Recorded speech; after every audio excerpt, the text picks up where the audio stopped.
Unspeakable Things is based on true events that happened during the 80s, in a little Minnesota town and are told from the perspective of a 12-year-old young girl named Cassie West. Her life, nonetheless, is a long way from honest and idyllic as her parents toss abnormal gatherings with people enjoying adult activities. Cassie lives in steady fear of her dad coming up the steps to her room at night. Moreover, due to their dad's erratic and frequently dark temperaments, Cassie and her sister attempt to remain under his radar at home as much as possible, as he is certainly somebody to be dreaded. I discovered him to be a really startling beast of a man whose unpretentious manipulations fascinated, disgusted, and scared me. But Cassie's life truly changes, and the environment of the story takes a significantly additionally chilling turn when some nearby young boys disappear. The culprit, who wears a hockey mask, abducts the young boys and afterward returns them. But they are changed with changed behavior, they're violent.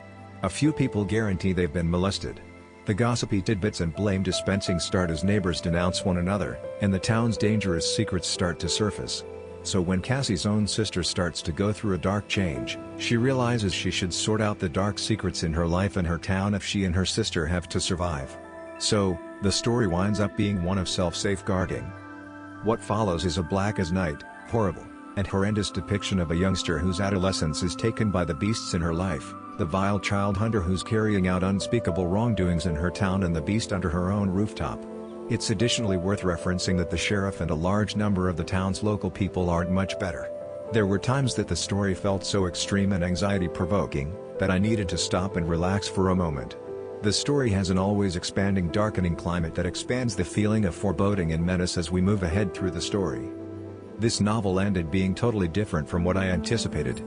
I went into it figuring it would be a book about a kidnapper and child molester, however it wound up being more about Cassie and the frightful mysteries directly under her rooftop. What I am particularly delighted in about Unspeakable Things, is that Cassie never explicitly describes what's happening at home. She drops a clue here and there, urging us to utilize our own creative mind and attempt to bits together ourselves what's happening. This part of the story absolutely got my creative mind beating and, all the while, drove me into some very dark places. With everything taken into account, this book has the ideal equilibrium of secret, thriller, and magnificently definite portrayals that kept my eyes stuck to the page, and however it was exceptionally upsetting and mesmerizingly twisted, I ended up enjoying this story.